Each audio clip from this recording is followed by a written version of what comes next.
Rotorua. I've been a lawyer for about 25 years. I did a couple of degrees down in Otago before that, law and accounting, and ended up getting stuck into law. I do criminal defence work and all sorts of other litigation, which is just sort of court work as well. So as part of my job I defend criminals, and so I've got some knowledge of provocation. I understand your interest is why it was repealed and how people feel about it. Being a criminal defence lawyer, I thought it really sucked when they repealed it, because it took away a tool, a defence tool that we could use to defend people when they're charged with murder. And when you get rid of provocation, it's just not there anymore. You can't use it. And provocation was called a partial defence to murder. It reduced the murder charge down to manslaughter if the jury accepted that the person who did the killing was provoked. So when it's gone, when you don't have provocation as defence anymore, you just can't use it. The only defences to murder really are that it was self-defence, or that you didn't mean to kill, that it was like an accident, something pretty dumb, and that can reduce it down to manslaughter. The law of provocation was always pretty much an issue for people in the community. I was kind of surprised at a little bit of research yesterday to find out where it came from. And it came around in the 16th and 17th century when the only penalty for murder was death. If you killed someone and got convicted of murder, you got killed as a consequence. That was the only penalty they imposed. And some people thought, oh, that's not very fair really, because sometimes you can kill someone when you've lost control because they've done something terrible to you or your family or your children. So they invented this defence of provocation. And that was against what was a sort of a social norm back then. People expected that a dignified man would respond with controlled violence if his dignity or family or self was insulted or threatened. Like in the Westerns, showdown. We'll have a shootout at sunset because you've offended me or my wife or something. That sort of stuff was standard back then, and it became part of the law. And then take the full sweep right through to 2007 or so, when Clayton Weatherston killed his girlfriend Sophie, and his super flash lawyer Judith Abbott-Kerr QC ran the legal defence of provocation. And that really angered a lot of people, because they all thought, oh, that just sucks. What she's saying about what happened is just lawyers' words, and it's not fair. And basically what she was saying was that he was the sort of guy who was so weak-minded that he lost self-control when she ended their relationship, and he was such a drip, really, that what he did was understandable, but he lost self-control. And he also said that she stabbed him with scissors first before he stabbed her 217 times. So he was never going to get off on self-defence. Provocation was the only thing they could ever argue. And what you've got to understand is that only a judge can allow you to run the defence of provocation. When it existed, that was. And you had to lay sufficient, what's called a factual narrative of evidence for it to even be able to ask the judge if you can run the defence of provocation. So you go into a case thinking, oh, well, I hope I can run provocation. You've got to hope you get all the right questions and answers out there to run a narrative, so you can then say to the judge, hey, judge, can we ask the jury to consider provocation as a defence? And in that case, the judge said yes. And that was a legal question. The judge says whether or not you can run provocation. And that really angered a lot of people. And I sort of read a bit more about the case yesterday, and I think his very clever lawyer did very well to be allowed to run provocation in that case. But of course the jury rejected it anyway. They said, nah, he wasn't provoked. Or if he was, his reaction was over the top. So I think that the repeal of provocation was a knee-jerk reaction to the public saying, hey, that sucks, that sort of thing shouldn't be allowed to happen. They should be able to get their flash lawyers to run technical defences like that, even if it didn't work, because it's just not on. So the whole social pendulum's gone the other way from the old days when you're expected to respond with controlled violence. Now they're saying, hey, it's just a defence for bad behaviour or people who can't control themselves, and that's not on. Let's get rid of it. So you can understand why people have such different perspectives on it, because you might think I'm kind of agreeing that provocation sucked in Weatherston's case. But as a criminal defence lawyer, I'm saying it's a defence that's gone now. And the thing is, they didn't replace it with anything else. It's murder or nothing. We don't have first degree, second degree, third degree murder as they do in the States. And I'm guessing you know a bit about that. First degree murder is intentional murder, willful, premeditated, with malice. So obviously someone's given a lot of thought to the fact they're going to go out and do a really mean murder, and that's first degree murder. Second degree murder is intentional murder with a bit of thought beforehand, but not much premeditation or planning, so it's not quite as serious. Voluntary manslaughter or third degree murder is intentional killing, but you didn't really think about it prior, and that's sort of the provocation situation. If someone upsets you or offends you or hurts your family or something, and you react and kill. That's called third degree murder. And then you've got involuntary manslaughter, which is like drunk driving. If you killed someone, you never meant to kill anyone, but what you did was criminal and dumb. And so they've got 4 different categories of what you can be charged with if you kill someone. And those categories all result in different penalties, which is fair enough. You know, top one's really bad, bottom one's not so bad. We don't have that. We've just got murder. And when you get convicted of murder in this country, you get a sentence of life, which is at least 10 years before you're eligible for parole. And these days they also impose minimum non-parole periods.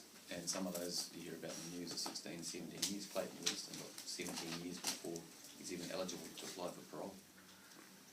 And so you think, oh, well, you know, if someone drunk didn't mean to kill but ran over someone in their driveway and gets convicted of murder in New Zealand, they're going to get done for murder and they're going to be in jail for at least 10 years, which is pretty harsh.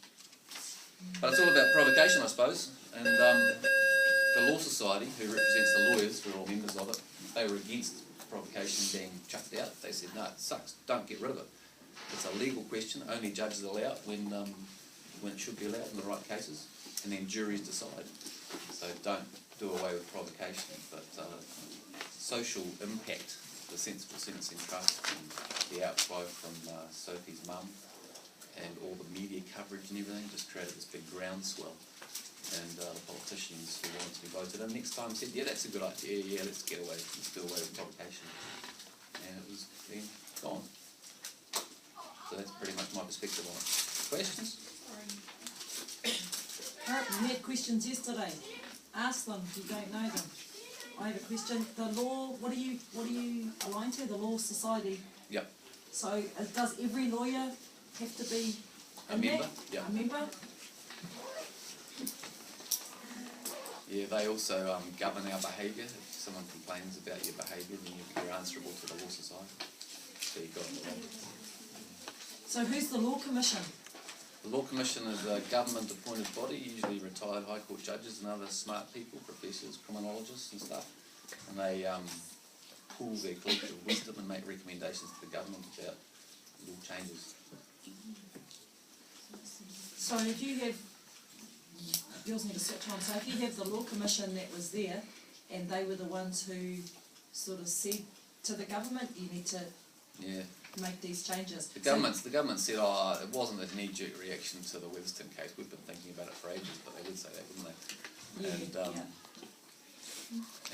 But it certainly happened with public support after the Weatherston case. It gave a big nudge. So if there was to be a change, for example, to maybe jailing a criminal for drink driving, would that be the Law Commission that makes those recommendations to the government for them to change it? Is that right? Not everything comes from the Law Commission. I don't totally understand how, I kind of understand how rules are made, but I think the Law Commission makes recommendations, particularly when they're asked to by the government about something's topical of provocation. But the rest of the time, you hear of these private members' bills, like some MP for Labour and Taihape or something might introduce a private members' bill, something that they are interested in, that a law change that they want, like the gay marriage bill or the anti-abortion or whatever else that one individual might be interested in and want to create a law or law change about. But I don't know if everything automatically goes to the Law Commission. I don't know. Is there any other law changes that you know of at the moment that are going through? Sort of that kind of, like I know the euthanasia one was.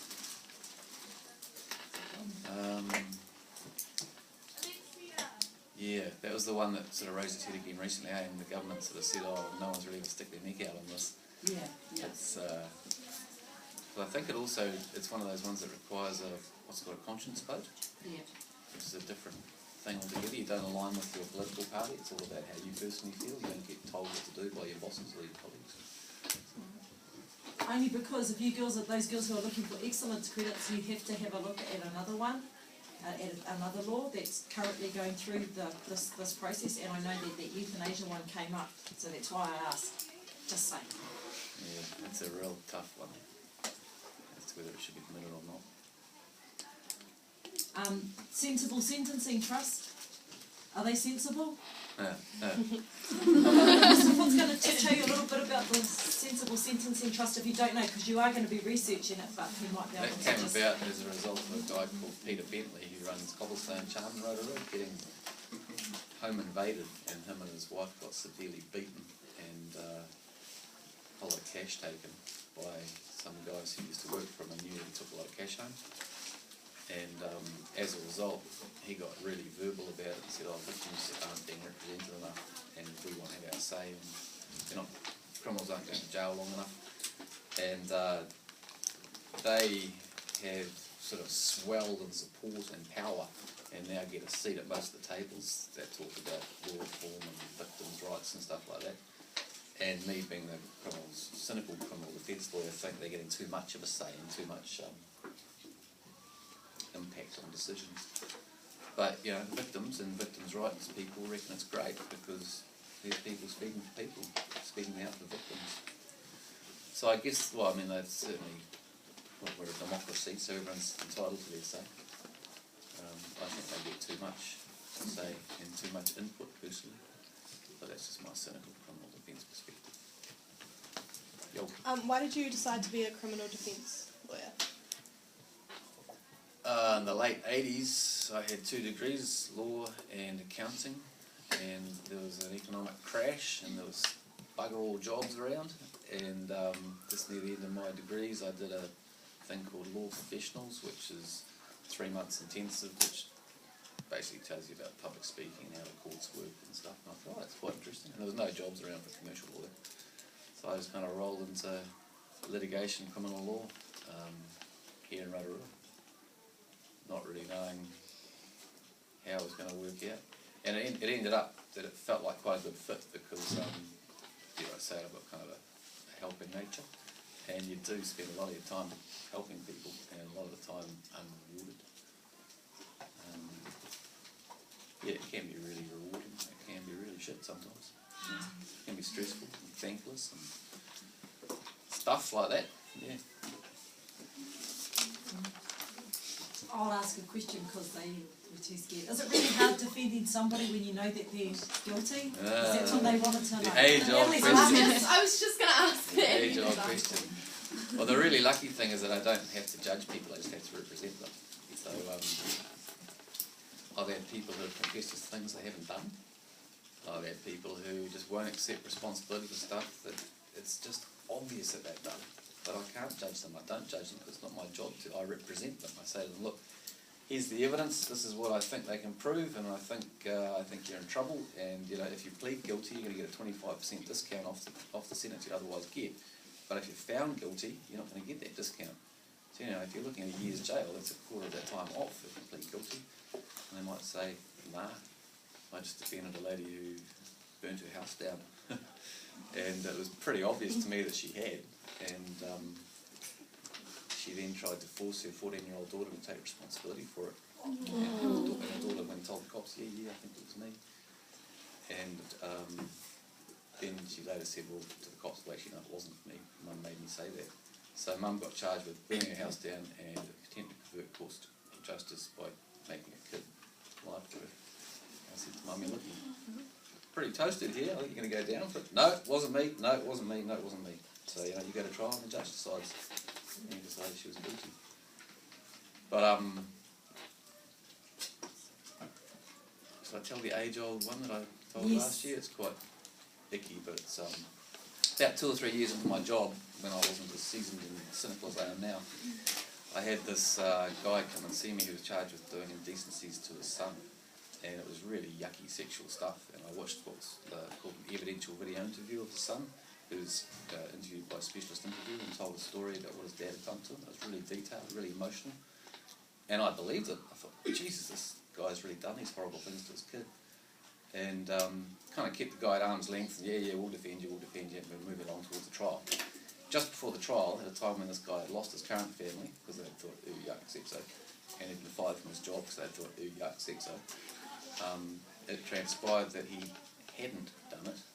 The kid's mother had a boyfriend who had done it, and had said, point finger at your dad, I'll do the same to your sister. Horrible story, eh? But this guy was completely innocent, and I judged him.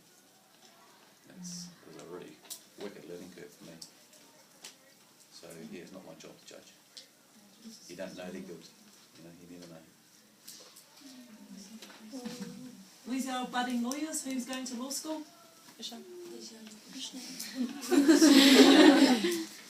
But you know, I've got off people who I think are guilty on technicalities.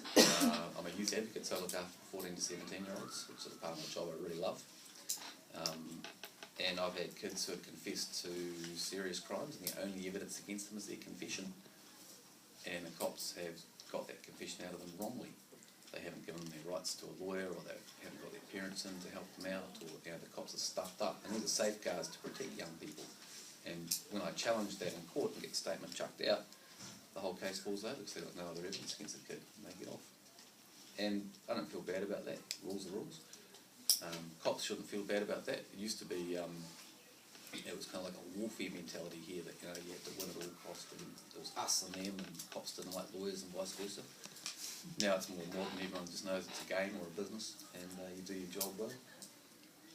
You have good outcomes. You do your job badly, you have bad outcomes. So, yeah, you get innocent, you get guilty people off sometimes. Doesn't bother me.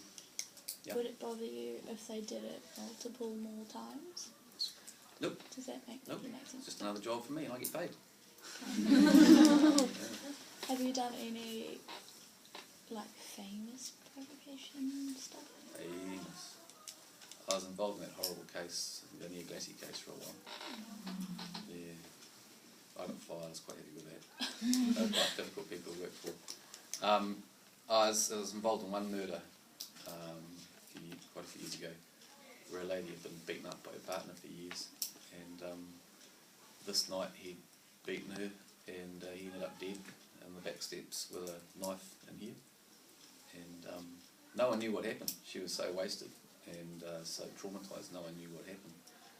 But that judge allowed us to run provocation, and he allowed us to run self-defence, because we got some evidence that he'd previously beaten her with garden implements, spades and stuff, and when he fell down the back stairs dying, he knocked over the spade and stuff, and I thought, oh, maybe we suggested that he might have been about to use it, and the jury didn't like him and let her off. There was a real buzz, because of all the outcomes, there was about 10% chance she'd get convicted of murder, about 80% chance she'd go down for manslaughter, because she did kill him, and we just don't know what happened, and about 10% chance she'd get off. And she was nice enough, and he was a pig, and the jury didn't like him, and she got off. It was a real buzz, super buzz. Because she's the sort of person who will do whatever you told her. And they said, well, you know, you probably should plead guilty to manslaughter. She went, I'll do it if you want me to. Yep, I'll do what you say. I went, oh, you might get off. Let's go to trial. Tough call. Because, you know, the punter often says, well, you tell me what to do. I go, no, I'll give you your choices, your options, and tell you what I think might happen, but you decide. When the law was, you could use the defence, how often would it be used? Hard to say. I mean, there weren't that many murder cases around in those days, wasn't that long ago. But, you know, for me, as a growing up lawyer, you'd only see 3 or 4 murder cases a year, and it only feature in maybe 1 out of 4 of those.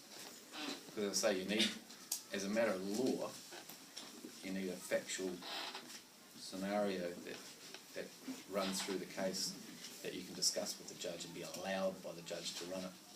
And once you're allowed to run it, then you can say to the jury, provocation, what do you think? And they might say yes or they might say no. But it didn't feature a hell of a lot. But it certainly had its place, which is why I know it's gone.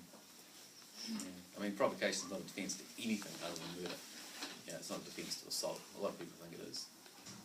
Oh, what's that? Hey, what? Provocation is not a defence to assault. Never has been. It's only ever been a defence to murder. A partial defence to murder. So a lot of people go, oh yeah, I've got a defence provocation, I hit him because he said this to me, or to my missus or whatever. Yeah. No, you haven't. No, you should have just controlled yourself. I thought they could use it, see? No. I thought that you could say that. No, the only defence of assault didn't happen, or self-defence. Why, when someone gets life, can they get out after like 17 years? When you say life, it's it really means eligible for parole after 10 years, or such other minimum non-parole period as the judge imposes. Why do they get parole periods? Because we believe that people are able to be rehabilitated. In the States, life generally means life, and if you kill two or more people, you get consecutive life, you know, so you're going to be there 360 years or whatever. But here, everyone's eligible for parole after either 10 years or a minimum non-parole period, unless you're a deviant sexer, in which case you might get what's called preventative detention, which means you only get out when you convince a bunch of psychologists and other people that you're not a threat anymore. There's a few of those. There was that guy who got a lot of press recently when he got released. The monster of somewhere. No? What? Brett? I don't know what I asked him. Huh? What? Say. What happened, Tom? Oh, some sexer. He was nicknamed the monster of something or other, or some area. He raped a whole lot of women and did all these yucky things. He got put in detention. And he got let out, and the public were really annoyed because he was in a house on prison grounds near the community offender. Murray Wilson? Yes. But he quickly stuffed up and he's back in jail. That's preventative detention. Well, they obviously didn't do a very good job saying that he was okay. Yeah, it's human nature though, you never know. And you go back in for all sorts of breaches. There was a lady the other day who was out on parole after she killed a child when she was much younger. And she recently breached her parole by babysitting her neighbour. And she didn't do anything terribly wrong other than breach her parole conditions by babysitting her neighbour's kid. And so they recalled her back inside. Because that's the other thing, if you're convicted of murder, you're on parole for life. And you've got a murder conviction. And, you know, because the defence of provocation's gone, it's either murder or nothing. So it's more often going to be murder. And that has big consequences for the murderer. That's how well they deserve it, eh? So they are on parole, so they will have The rest of their life. the rest of their life being on parole, so if they stuff up then Yeah. you're going for a holiday. Yeah. Another one. I've got a client currently who I was flicking through his list, and there you go, 15 years ago, murder. You don't often see that on their previous conviction list. And so any time he puts a foot wrong now, he just gets recalled to prison, even on the smallest of charges. Just a question with provocation, you know, because of the provocation one with that, especially with Sophie Elliott, do the places like Women's Refuge and do they have a voice in sort of in some of your like legal stuff that you do? Because I know with provocation they interviewed that lady, I think it was Heather Henare, and she had heaps to say about. I don't know if she understood the actual provocation. I think what happens, the process is when the Law Commission is asked to investigate and make recommendations, they invite submissions. So they get all these different walks of life and groups, and that's when they get their say. And they can go public with, you know, walks and placards and things, and, you know, the media.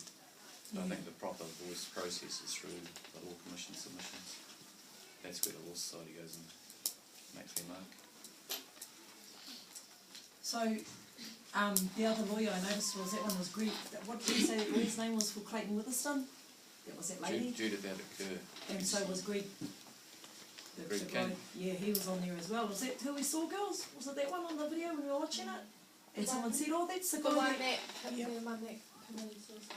Oh, yeah. Yeah, That one. he was on there too. He was on the Clayton Witherspoon case. Oh, He yeah. defended the guy, He defended and someone died. Who was it? Scott Guy. Yeah. Scott died. Oh, I thought he was. That was his last case before he died, sadly. I thought he had something to do with the provocation. No, obviously not. I think he might have been involved in that. He was, I'm sure I saw on that video. 'Cause Yeah, one he of you was on was- that too. He was Yeah. on that one too. Yeah. Thank you. Yeah, he's a passionate lawyer, a really good lawyer. But he was very stressed, obviously. Yeah,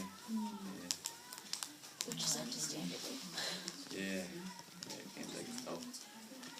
Questions? Do you have any questions? Because this will be your last chance. What the hell were you doing for an hour yesterday? Anything on law? Any question you want? Go for it. Where did you study? Otago. Great university. Bottom of the country, cold as hell. But cheap living and awesome experience. The further south you go in this country, the better it gets, I reckon. So if you are going for a law degree, what universities are the universities that you should be going to other than Otago? Where are they Well, a lot quite of it is cost based now. You know, a lot of people can't afford to be away from home. You got all from Waikato. Waikato is the most cost effective for this district. But back in the day, 1985, I was there for 5 years. I figured out it cost $6 grand a year to live, eat, and drink. Whoa. It was pretty cheap living. That's I worked part time right through varsity and came out with almost no debt. $6 grand for our $6 grand a course. year. Yeah. That was back in the days. I got into law school in the last year before restricted entry. So a rather intoxicated B- got me in, I think. I got a C+. And I got out of the university in the last year before user pays. So I had a free education. And it cost me a couple of grand a year, I think. Now we're paying like 40 grand. Yeah. Why did you decide to work as a lawyer in Rotorua? I used to come here a lot as a kid, fishing and like the lakes. My family's from Auckland. So, and I had a mate who, his family transferred here when I was a teenager, so it became my second home socially. I just liked the place. Nearly ended up in the cargo. That was a mistake. I got offered a job down there. Yeah, we went. But no, Rotorua was good. And it was a good opportunity for crime, any of it. Do we have that bad a crime rate in Rotorua? It's busy. Although I certainly wouldn't recommend what I do as a career for anyone. It's a thankless, badly paid, stressful pastime. Then why do you Nowadays. I'm kind of stuck. Well, not completely stuck, but there's parts that I really enjoy. But used to be able to make a good living on legal aid, and now it's all been screwed down to flat fees. Sometimes the work I end up doing ends up being for as little as $60 an hour, when I can be charging $300 an hour plus GST for work I like to do. So why do it, you know? And you're dealing with some pretty yucky people sometimes. Yeah. Have you seen huge changes in society as far as crime goes, like in the last, say, 10 years? Oh, the laws have changed massively. It's much harder to get people off now than it used to be.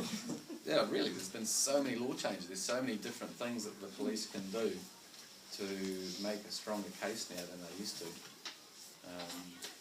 It wasn't, well, it was a little bit before my time, but it wasn't uncommon for there to be blood on handwritten confessions obtained by police about the time I started. You know, people would get beaten. And you never really knew what happened in those interview rooms. But nowadays most of them are videoed, so nice and safe. Most. But, Most. Is there some that aren't? oh, you don't often hear about police brutality anymore, but yeah, there's been a huge change in the police force. When I started here, the police force was divided and dangerous. You know, the whole Louis Nicholas thing you guys would know about. No. That sort of mentality is here. It was awful. There's good cops and bad cops. Your dad's good cop. But yeah, it's got a heck of a lot of law changes. Yeah, so you got to keep up. Are you able to like pick and choose which cases you take, or are you just given them? With legal aid, you're on a roster and you just get sent an email saying, here's your client's name, they appear on this date for this charge. And you're ethically obliged to take the case on. But equally, you've got other ethical obligations. The other day, a woman said to me, oh yeah, I did do it, but I'll give evidence and say I didn't. And I said, given that you told me you did do it, I can't put you on the stand to say you didn't, because that's what's called suborning perjury. I can't know that you're perjuring yourself, so I'll get you another lawyer, okay? And either lie to them from the start or tell them the truth from the start, but don't do the same dumb thing again. Yeah, you gotta tell them the rules. The rules are that it's private, confidential and privileged between them and you, but you can't know they're lying. You can say, I've done it, try and get me off, and go, okay, sure, but I can't have you give evidence saying that you didn't do it. It's like drink driving, it's not the crime of the century. And sometimes a client will say, oh, try and get me off on a technicality. Okay. They're not going to lie about it, they're just going to sit there and put the police to the proof. And if the police stuff up, take it off. Look at you, girl, look at you going home. Any other questions?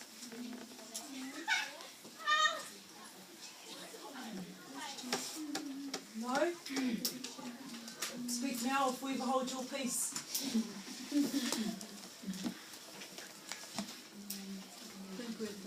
No? Nothing about provocation?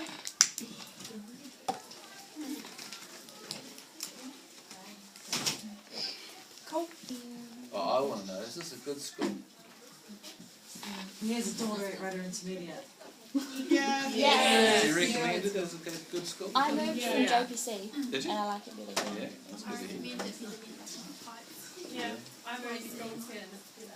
Where from? Where'd you come from?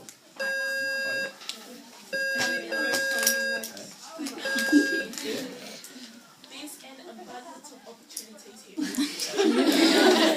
Very good. Pleased to hear it. What do you reckon, Miss Thompson? I like it. I think I had a lot of friends go to Western Heights and I wanted to go there, but then, I don't know, it's just nice. You make lots of really close friends, I reckon, in a smaller school than you would in a bigger school. And I think like all the year 13s know each other and we're all really close. It's nice. Pleased to hear it. And you got some pretty good teachers, huh? I like the teachers. She's my really kid's well. auntie. Yeah. If you don't know, you know, when my son walks over and he's got that little blonde-headed thing with him, that's Brian's son. And he's Chiarawa. Yes, and I said to him this morning, I said, your dad's coming in to talk to my class today, and what did he say? He's like, My dad. my dad, why? Why is he coming into your school? But yes, he will be walking home this afternoon. So, okay then, girls, Billy, do you want to get up and say thank you to Brian for coming in on behalf of our class? Okay. I'd like to thank you on behalf of our social studies class for coming and talking to us. It's been really helpful for our studies on